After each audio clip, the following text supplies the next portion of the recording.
Okay, here we are, Matthew Russell Lee, Inner City Press, here at the Southern District of New York Courthouse, today, Friday, April 4th, 2025. Now, we're covering these immigration ICE cases pretty closely, and yesterday we covered the case here, New York-based case, Mayor of Harlem, Mr. Robert Panton.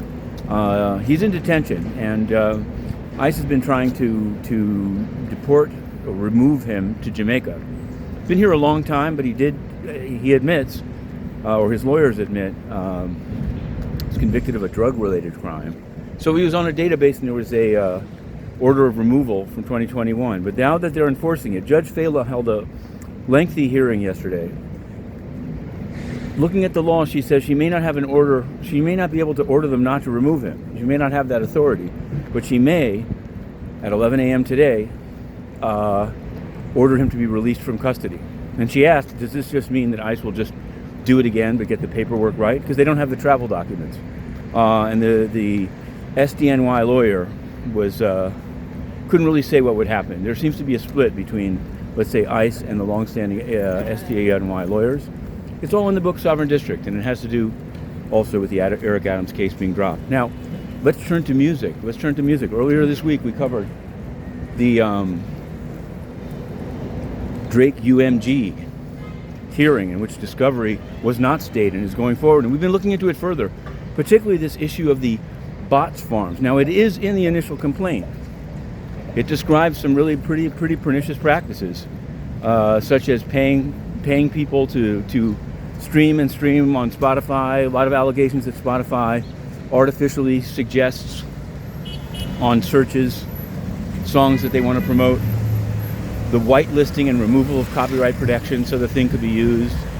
The licensing to TikTok. It has a lot of things about the music industry. So that's something that we're actually going to be looking into. We may have a project on that.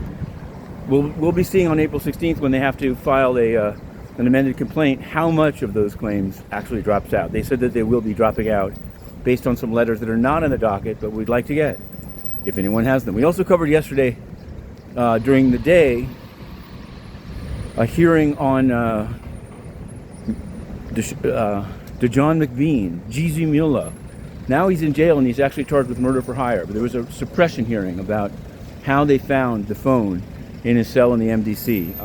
We're going to stay on that case. We covered it from the beginning, but it had been a while since he'd been in court, and there he was.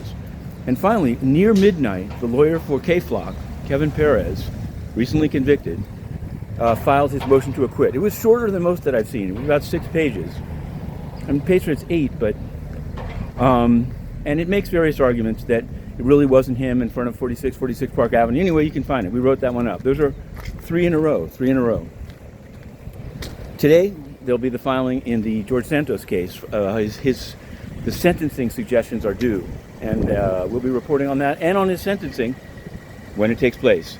What we can say is that Antonio Guterres yesterday, the Secretary General of the United Nations, they canceled the noon briefing because he was going to speak, apparently, and one would assume take questions at 12:45, but he took no questions at all. So they basically, the UN, with all of the things happening in the world, and with their very existence properly called into question due to failures, waste, corruption, and censorship, took no questions at all. But we submitted them, and we're going to continue to submit to them and to the French ambassador, this month's president of the Security Council, Jérôme Bonafont of France. Let us see if they answer. And if this is the last vlog of the week, have a good weekend. Inner City Press, on the case.